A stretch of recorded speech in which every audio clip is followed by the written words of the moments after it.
자, 그 제 5장이 이제 76페이지에 76페이지부터 나오는 게 제 5장입니다. 거기에는 이제 태고와 재배치라는 게 나오는데, 이 태고라는 것은 시를 이제 다시 고쳐 쓰는 거예요.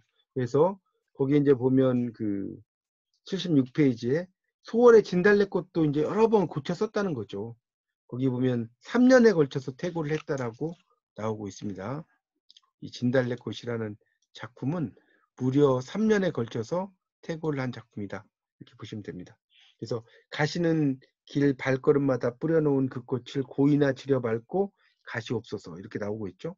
그리고 이제 두 줄 내려가서 죽어도 아니 눈물 흘리우리다 같은 경우도 이제 아니 다음에 콤마가 있죠. 근데 이제 콤마가 나중에 없어졌고, 또 그 밑에 내려가면 엄마의 누나의 강변에 살자였어요. 근데 애를 뺐죠. 그러니까 애라는 것은 이제 우리가 처속격 조사라고 이야기를 합니다. 그래서 애를 뺐다는 것도 알아두시고요. 이렇게 이제 많이 고쳐 쓴다는 거예요. 자, 77쪽에 보면 이제 조지훈의 승무의 창작 과정이 그 밑에 나오죠.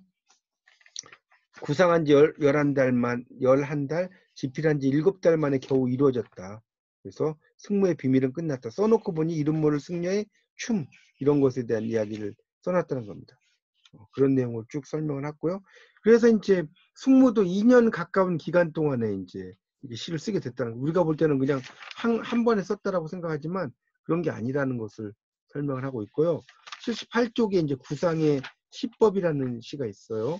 거기 보면 사과를 그리다 보면 배가 되고 배를 그리다 보면 사과가 된다. 짓궂은 생각에서 사과를 그리려고 배를 그렸더니 모가가 되었다는 거죠. 네, 그래서 외양도 이렇듯 어긋나는데 사과와 배의 속살이나 그 맛은 어림도 없다. 그 언제나 사과가 사과로 그려지고 배가 배로 그려지고 그 사과와 배의 속살과 맛을 나타내 보일 수가 있을까? 나의 눈과 손에 신령한 힘이 깃들고 내려와서 실존의 안팎을 그대로 그려낼 그날은 언제일까? 이 시법이라는 구상의 이제 시를 이야기하고 있습니다. 그래서 이제 그 아름다운 풍경에서 말문이 막히는 경험을 한 뒤에 이제 쓴 시라고 볼 수가 있습니다. 그래서 이제 그 밑에 단락에 보면 시작, 시를 쓰는 것의 곤혹. 여기서 이제 시작이라는 것은 시작입니다. 시작, 시를 쓴다는 뜻이에요. 이 시작은 그런 곤혹과 매혹, 시편이 형성되는 과정, 이런 것을 이렇게 이제 시법, 사과라는 것을 통해서 썼다는, 그러니까 내가 A라는 내용으로 쓰려고 했지만 시를 쓰다 보면 B가 된다는 거죠.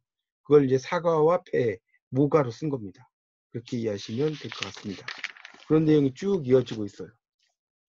자, 80페이지에 보면 그 네 번째 줄에 시인에 따르면 실패의 과정이 시작이 운명이다. 거기다 밑줄 주세요. 80페이지에 넷째 줄 실패의 과정이 시작이 운명이다. 그러니까 시는 잘못 쓴 것 같은데 그게 이제 성공할 수 있다는 거예요. 그렇게 되고요. 자, 거기 두 번째 단락에 밑에서 둘째 줄 위로 올라가면 태고의 핵심은 질문을 놓치지 않고 잠재된 가능성을 찾아내는 것이다. 밑줄 쳐놓으시고요. 자, 그 다음에 이제 시안을 찾아서가 80페이지에 나와요. 시안.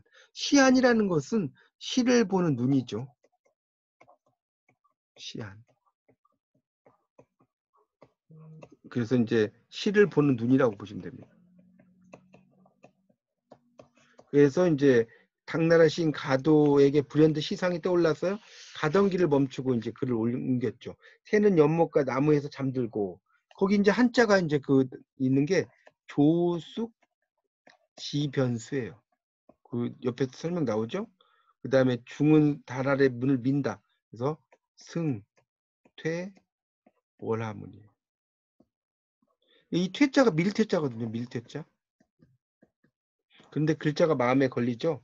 민다보단 두드린다. 그래서 이게 밀태자로 쓸 거냐 두드릴 꽃자로 쓸 거냐, 여기서 태고가 나온 거예요. 태고란 말이에요. 그래서 이제 경조윤 수도의 시장 한유의 행차를 막아선 줄도 모르고 태와 고사의 결정을 짓지 못한 채 망설이고 있었는데 한유는 가도를 불러 사정을 물었다. 태가 좋겠는가 고가 좋겠는가라는 물음이 돌아왔다. 그래서 한유도 쉬운 문제가 아니다가 두드린다가 낫겠구려 이렇게 이야기했다는 거죠. 그렇게 보시면 됩니다. 그러니까 정말 시 한 편을 가지고 어떤 걸 쓸지 고민하는 거다, 이런 내용이에요. 그 밑에 막 어쩌고저쩌고 나온 건 여러분 읽어보시고요. 82쪽. 그래서 두 번째 단락. 이처럼 한 글자가 바뀜으로써 발생하는 뉘앙스의 차이에 근거해서 이제 시를 선택하는 게 시안이다. 활용 점정. 이거는 용을 그리고 이제 눈동자를 찍는다는 뜻이에요. 그 활용 점정 모르신 분은 써놓으세요. 용을 그리고 눈동자를 찍는 거예요. 그래서 이제 옛날에 중국에서 어떤 사람이 용을 그렸는데 눈동자를 안 찍는 거죠. 왜 안 찍냐 했더니 눈동자를 찍으면 이 용이 날아갈 것이다. 근데 실제로 눈동자를 찍으니까 용이 날아갔다는 거예요. 거기서 이제 나온 그 고사죠. 자, 그래서 이제 시 전체 내용에 의거해야 되고 한 글자 한 글자를 선택하면서 잘 봐야 되고 뭐 하다가 5번에 보면 일자사라는 말이 있어요. 일자사. 일자사라는 말이 좀 어려운 말인데요. 한 글자를 바로잡아 고쳐주는 스승. 한 글자를 거기다 쓰세요. 바로잡아서 고쳐주는 스승이에요. 일자사라고 합니다. 그걸 구해서 도움을 받도록 한다. 특히 이제 시에서는 그 의미의 중복을 회피해야죠. 그리고 여운을 중시해야 된다. 자, 이걸 좀 알아두시면 좋겠습니다. 그래서 이제 1과 2는 그 밑에 나오죠. 시의 부분과 전체를 유기적으로 바라보는 시선. 이런 걸 엿볼 수가 있다. 나오고 있습니다. 3도 이제 83쪽에 두 번째 단락이 나오죠. 일상을 받아들이되 시적으로 선택해라. 여기다 밑줄 치시고요. 그런 것이 있다는 겁니다. 자, 그렇게 하고 넘어가겠습니다. 84쪽. 그래서 이제 84쪽에 보면 이제 이 감상성은 다음의 시적인 피상적인 인식과도 연결이 된다고 나오고 있어요. 그래서 이제 나무는 광기로 번뜩인다. 이게 이제 그로테스크하다는 말 나오는데 84쪽에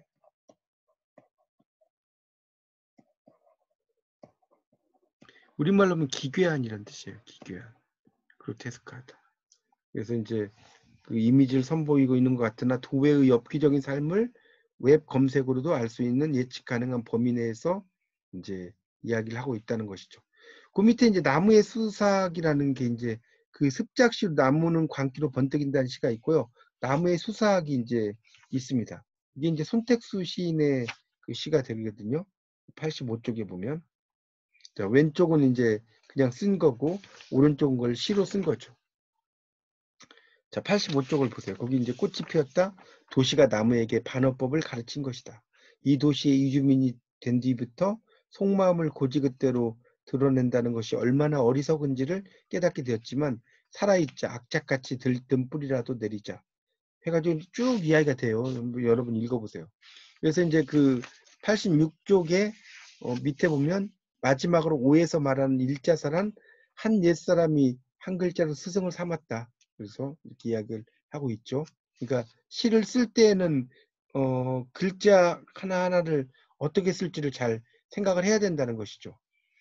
거기 이제 86쪽에 밑에서 세 줄 올라가면 군중 속의 이 얼굴들의 환영, 축축한 검은 가지의 꽃잎들.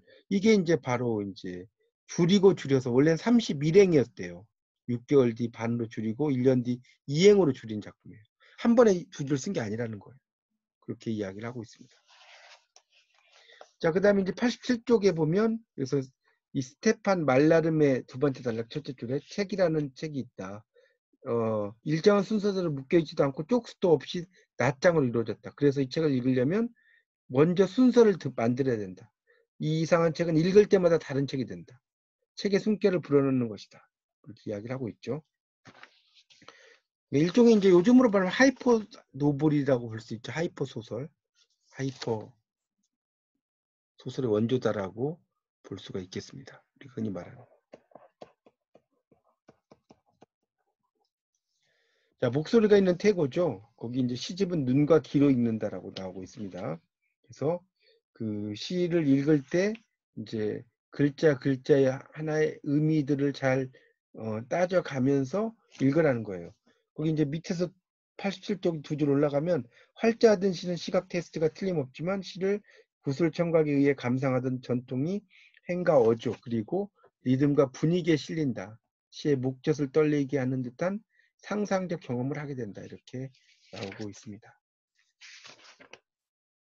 그래서 이제 시를 공부를 할 때는 그런 말의 맥락의 의미라든가 이런 것을 잘 따져서 이제 시를 하나씩 읽어서 공부해라 이런 얘기고요.